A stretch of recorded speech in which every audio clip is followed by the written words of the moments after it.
नमस्कार, the post में आपका स्वागत है। मैं हूं नवीन सिद्धार्थ। जब 9 नवंबर 2019 को देश के सबसे विवादित राम मंदिर को लेकर सुप्रीम कोर्ट ने एक निर्णय सुनाया तो लोगों को लगा कि राम मंदिर को लेकर सालों से चली आ रही मंदिर मस्जिद की गंदी राजनीति अब खत्म हो जाएगी, पर ऐसा नहीं था। धर्म की राजनीति करने वाले लोग अयोध्या में उनकी दुकान बंद हुआ तो काशी मथुरा की ओर रुख किए। धार्मिक राजनीति का एक पड़ाव है वाराणसी का ज्ञानवापी मस्जिद विवाद। 24 लोकसभा चुनाव को देखते हुए ये कहना मुश्किल नहीं होगा कि ज्ञानवापी मस्जिद विवाद उसी चुनावी षड्यंत्र का एक हिस्सा है। बीजेपी लगातार तीसरी बार जीतने की गुणागणित लगा रही है, वहीं मोदी के खिलाफ पूरा विपक्ष एकजुट होने की कोशिश कर रहा है। ऐसे चुनावी माहौल में हिंदू मुस्लिम राजनीति पर चर्चा न हो, ऐसे कैसे हो? So the most crucial quest with regard to Gyanvapi in Varanasi is starting. The Gyanvapi Mosque shares its जो एसआई का सर्वे आया है, मील का पत्थर माइलस्टोन हमारे लिए काम, फोटोग्राफी का काम, ये सारा काम चल रहा है। The Gyanvapi Mosque in the city of Varanasi. The ride of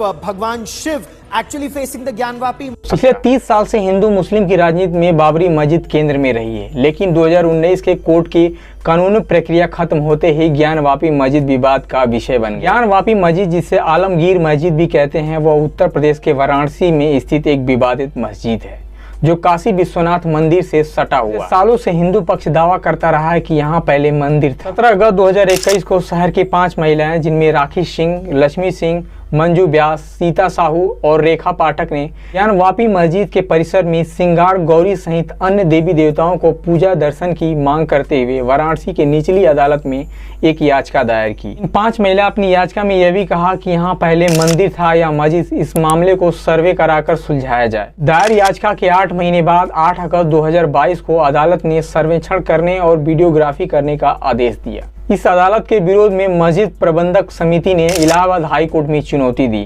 जिसे हाई कोर्ट नामंजूर कर दिया। सर्वे के दौरान मस्जिद के वाजू खाने में एक गोलनुमा आकृति मिला, जिसके ऊपर हिंदुओं के स्वास्तिक जैसे चिन्ह था, जिन्हें हिंदू पक्ष सीलिंग होने का दावा करते हैं। उसके बाद मस्जिद को सील कर दिया गया, लेकिन इलाहाबाद हाई कोर्ट ने मुस्लिम समुदाय को नमाज पढ़ने की इजाजत दे दी, लेकिन फिर भी वाजू खाने अब भी सील है। इस्लाम में ऐसी मान्यता है कि अल्लाह की इबादत करने से पहले खुद को साफ सुथरा करना होता है। आप देखे होंगे कि मुस्लिम लोग मस्जिद में जाने से पहले पानी से अपनी बाहों को धोते हैं, उसी को वजू कहते हैं। जहां वजू किया जाता है उसी को वजू खाने कहते हैं। ज्ञानवापी मस्जिद के परिसर में एक गोल पानी से भरा वजू खाने के बीच में शिवलिंग जैसी आकृति का बना हुआ है। यह शिवलिंग जैसी आकृति ही विवाद का असली जड़ है। ऐसे सिंगार गौरी की पूजा अभी भी साल में एक बार नवरात्रि चतुर्थी को होती है, पर हिंदू पक्ष प्रतिदिन पूजा करने की इजाजत की मांग कर रहे हैं। लेकिन मुस्लिम पक्ष का कहना है कि सिंगार गौरी की पूजा स्थल मस्जिद के पश्चिम दीवार की बाहरी ओर है, जो विवादित नहीं है।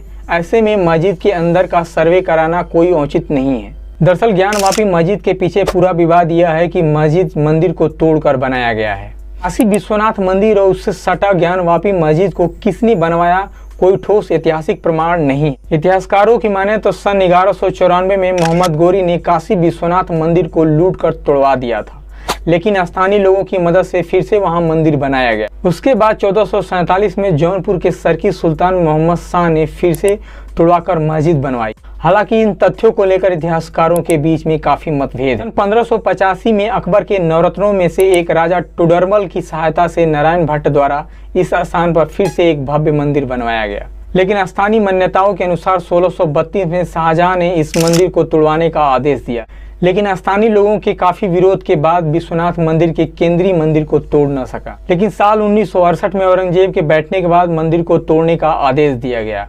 औरंगजेब द्वारा दिए गए फरमान पत्र एशियाटिक लाइब्रेरी कोलकाता में सुरक्षित है, जिसकी पुष्टि एलपी शर्मा ने अपनी पुस्तक मध्यकालीन भारत में करते हैं। सितंबर 1669 में मंदिर टूटने के बाद ज्ञानवापी परिसर में एक मस्जिद बनाई गई। इस तरह कहा जाता है कि मंदिर टूटने के 125 साल तक कोई विश्वनाथ मंदिर नहीं था, लेकिन 1735 में इंदौर की महारानी अहिल्याबाई ने ज्ञानवापी परिसर के पास काशी विश्वनाथ मंदिर का निर्माण करवाया। ये रहा आपका मोटा मोटी इतिहास, जो मस्जिद बनने और मंदिर टूटने की कहानी। लेकिन पहली बार ज्ञानवापी मस्जिद का विवाद 1809 में तब गरमाया जब हिंदू समुदाय के लोगों द्वारा ज्ञानवापी मस्जिद को उन्हें सौंपने की मांग की। दिसंबर 1810 को बनारस के तत्कालीन जिला दंडाधिकारी वाटसन ने वाइस प्रेसिडेंट इन काउंसिल को एक पत्र के माध्यम से ज्ञानवापी परिसर हिंदुओं को हमेशा के लिए सौंपने को कहा था, लेकिन ऐसा संभव न हो। 30 के आसपास ग्वालियर के महारानी बैजाबाई ने काशी विश्वनाथ मंदिर के मंडप का निर्माण करा और जो ज्ञानवापी मस्जिद के वजूखाने हैं ठीक उसके सामने एक नंदी बैल है,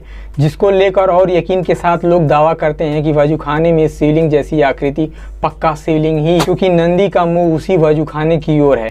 इसी नंदी बैल को नेपालियों ने स्थापित किया। कानूनी तौर पर 1883 के आसपास ज्ञानवापी मस्जिद का पहला जिक्र राजस्व दस्तावेजों में जामा मस्जिद को ज्ञानवापी के तौर पे दर्ज किया। 1937 में एक मुकदमे के दौरान ज्ञानवापी को एक मस्जिद के रूप में स्वीकार कर लिया। इसके बाद अगले 45 साल तक दोनों पक्षों के बीच में मस्जिद को लेकर कोई विवाद नहीं। 1951 में स्थापित जनसंघ को राजनीतिक लाभ नहीं मिल रहा, इसलिए 1984 में विश्व हिंदू परिषद ने धर्म को राजनीतिक हथियार बनाते हुए ज्ञानवापी मस्जिद के स्थान पर मंदिर बनाने के उद्देश्य से राष्ट्रीय व्यापी आंदोलन शुरू। आजाद भारत में पहली बार धर्म का राजनीतिकरण शुरू हुआ। ये वो दौर था जब जनसंघ टूटकर 1980 में बीजेपी के रूप में स्थापित हुआ। इस धार्मिक अभियान का रिजल्ट धीरे धीरे दिखाई देने लगा, क्योंकि 1984 में बीजेपी 2 संसदीय सीट जीतकर धार्मिक राजनीति की शुरुआत। विश्व हिंदू परिषद द्वारा 1984 में लगातार ज्ञानवापी और बाबरी मस्जिद के विरोध में हुए आंदोलन जन भावनाओं को जोड़ना शुरू कर दिया। 5 साल में बीजेपी धार्मिक आंदोलन के जरिए 1979 में संसदीय चुनाव में 2 सीट से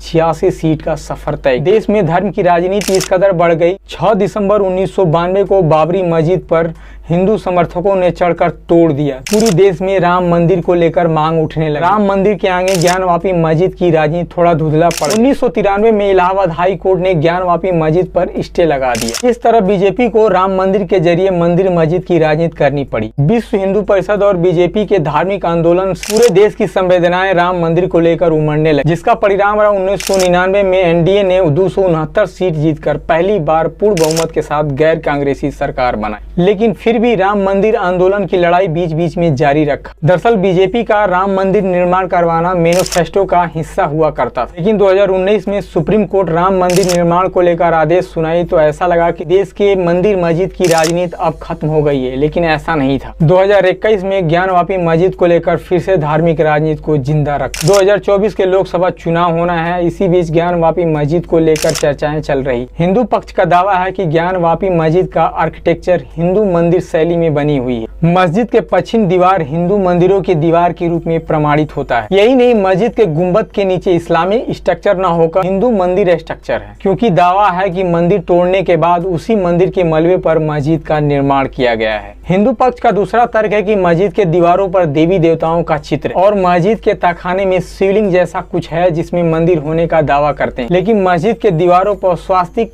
ओम और त्रिशूल जैसे चित्र प्रमाणित नहीं होते। हिंदू पक्ष का तीसरा तर्क ये है कि ज्ञानवापी मस्जिद के परिसर के बाहर एक बड़ी साइज में नंदी बैल, जिसका मुंह मस्जिद के भुजखाने की ओर है, जिससे लोग दावा कर रहे हैं कि भुजखाने के बीच में जो शिवलिंग जैसी आकृति है वो शिवलिंग ही है। हिंदू पक्ष का चौथा तर्क ये है कि ज्ञानवापी मस्जिद के जगह मंदिर होने के कानूनी साक्ष्य देते हैं, जबकि मुस्लिम पक्ष का दावा है कि 1936 में दीन मोहम्मद बनाम भारत सरकार के मुताबिक मुसलमानों को ही मस्जिद में नमाज पढ़ने का अधिकार दिया गया। वहीं दूसरा तर्क ये देते हैं कि तमाम सरकारी दस्तावेजों में ज्ञानवापी को एक मस्जिद के रूप में स्वीकार किया गया है, जो औरंगजेब के जमाने से चलता आ रहा है। सवाल ये नहीं है कि ज्ञानवापी मस्जिद के नीचे मंदिर है या मस्जिद, सवाल ये है कि आजाद भारत जिसके अतीत में कई आक्रांताओं का सामना किया है, अंग्रेजों से लगाई मुगलों तक शासन किया है, यहाँ तक कि हम प्राचीन भारत में जाते हैं तो अनेक बौद्ध राजाओं ने शासन किया। ऐसे में 21वीं सदी के दौर में एक लोकतांत्रिक गणराज्य, धर्मनिरपेक्ष समाज और कल्चरल डाइवर्सिटी के इतिहास में